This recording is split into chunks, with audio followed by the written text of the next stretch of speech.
Let me tell you right now that this story is much more tragic than any other story you know.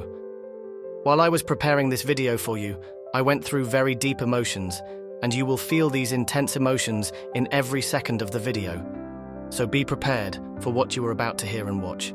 The guest of our video is Junko Futura. She was a very sweet 17-year-old Japanese girl full of life. But when her life was going so well, some kids, I don't want to call them kids, but they put Junko through hell for 44 days. They used torture methods on Junko that you've never heard of before. They enjoyed it. They laughed. They raped her many times every day. Over 400 rapes in just 44 days. They treated Junko like a toy on which anything was allowed to be done. They made her die every day for 44 days. So much so that Junko wanted to die rather than go through all that. She begged her captors over and over again, crying, "Kill me." I'm about to tell everything that Junko went through in full detail. Again, are you ready for this? Junko was a cheerful 17-year-old high school student who thought only of her family and friends, unaware of all the horrors that lay ahead. She lived in Saitama, Japan. Junko was a very sweet girl, loved by everyone. No matter what happened, she was always full of life, spreading happiness around her. She always visualized the happy life she would build for herself in the future. She was very enthusiastic about her future. She did very well in school and her teachers loved her. In short, Junko was like an angel, loved by everyone for her beauty and energy, until she met Hiroshi. Hiroshi Miyano is an 18-year-old Yakuza, so he's a member of Japan's biggest crime syndicate. He and Junko were studying at the same high school, that is, Junko was studying, and Hiroshi was only coming to school to bully everyone who came to school, to intimidate everyone with his little gang he had formed, and to intimidate everyone by strengthening his authority in this way. Everyone at school was afraid of Hiroshi. Junko was also aware of how dangerous Hiroshi could be, so she tried not to get too close to him. But she didn't stay too far away because Junko knew that when Hiroshi realized that she was afraid of him, she would be in trouble because Hiroshi only dealt with people who were afraid of him. He was a bully and a tyrant. You know, I said earlier that everyone at school loved Junko, and unfortunately Hiroshi was one of them. Hiroshi found Junko attractive. He liked her. One day he went up to Junko and told her that he liked her and wanted to become lovers. Junko refused Hiroshi, trembling with fear. Because Junko couldn't live the happy life she wanted to live with a Yakuza. Hiroshi was furious at Junko's refusal. Who was Junko to turn down the request of Hiroshi, the leader who could get whatever he wanted? Hiroshi hid his anger at the time, but for a few days he secretly resented Junko. The worst thing was that along with this hatred, he still had desire for Junko. He wanted Junko. And he made a plan for that. Junko normally worked a part-time job after school to support herself and save some money. She commuted from home to school and from school to work by bicycle.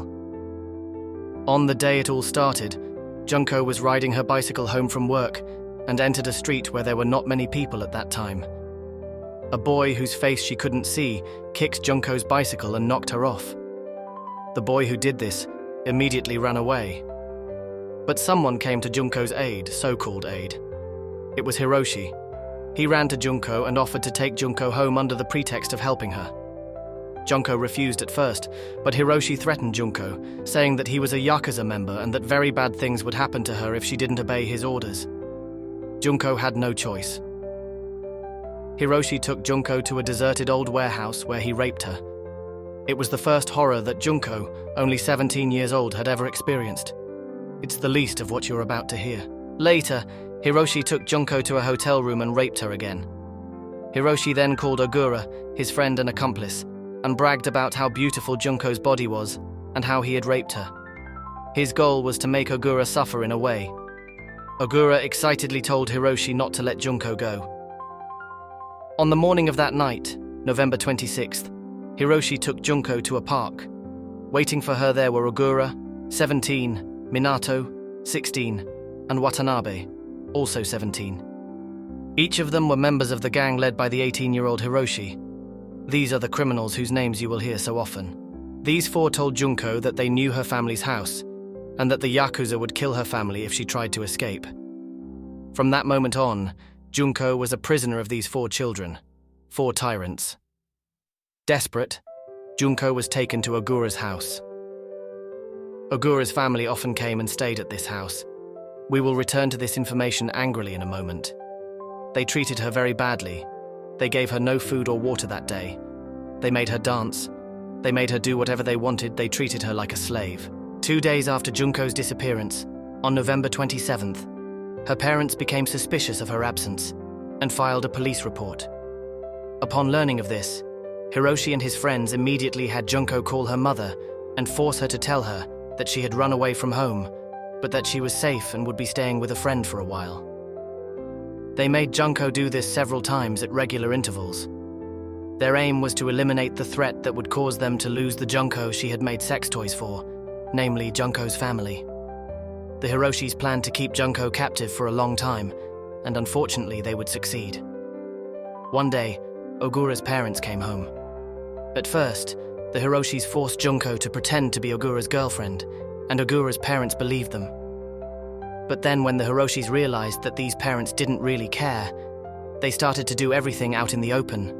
They didn't hide anything, because Ogura's parents were afraid of Ogura, afraid of their son, just afraid.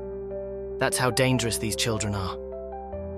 I said earlier that we'll come back to this information in a moment with anger, but these parents kept silent for days, even though they witnessed everything that was done to Junko. And we move on to the most blood-curdling parts of the story.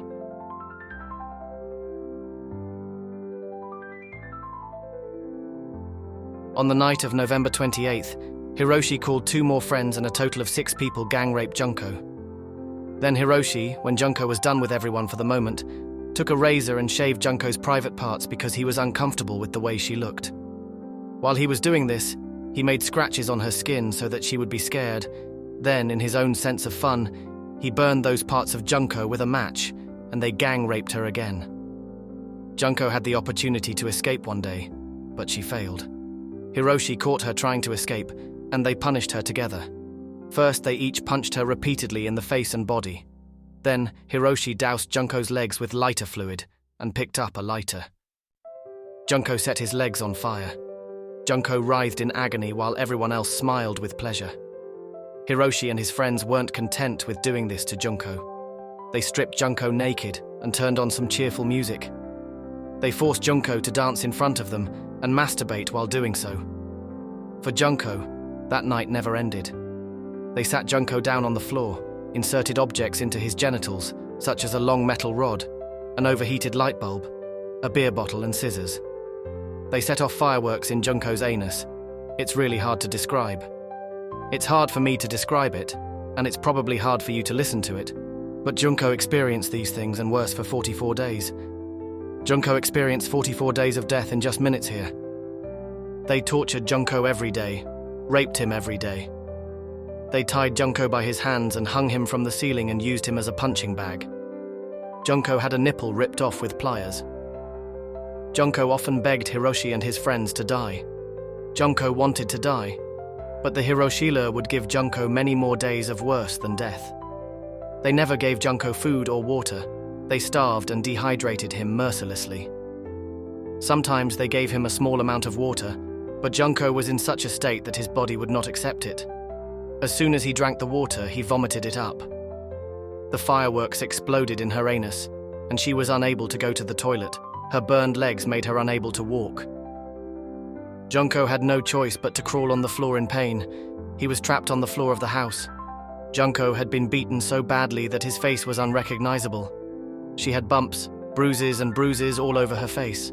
She could barely open her eyes, and despite all this, Hiroshi and his friends continued to rape and make fun of the distraught Junko. They laughed as Junko writhed in pain. After all these days of hell for Junko, on January 4th, 1989, Hiroshi wanted to play a game with Junko.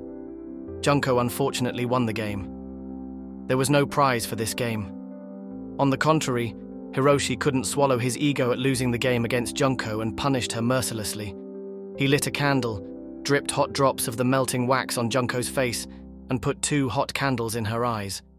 He forced her to drink her own urine. It wasn't enough. The team beat her. Hiroshi hit her, Junko barely got up. Hiroshi hit her, Junko fell to the ground. Junko barely got up. Ogura hit her. Junko falls to the ground. Junko barely got up, Minato hit her and she couldn't get up again. Junko started having a seizure. Blood came out of her mouth as she shook violently on the floor. The Hiroshis didn't stop though. They wore gloves so they wouldn't get blood on their hands. They kept punching Junko on the floor. They beat Junko with the several-pound iron dumbbells from the house. They threw the dumbbells at Junko's stomach, crushing Junko's flesh. Finally, Hiroshi doused Junko's whole body with lighter fluid and set him on fire. Junko tried to extinguish himself with his exhausted body and for his life, but he couldn't. He could no longer move. After a while, Junko, who was struggling weakly to extinguish the fire on him, became immobilized. The Hiroshis thought that Junko had fainted, unable to bear it as usual, and they closed that night and happily dispersed to their homes. Yes, in fact, Junko was dead on the spot. When Junko was still for too long, Ogura called the Hiroshis and told them that it looked like Junko was dead. All the children rushed home, and when they realized that Junko was dead, they were terrified.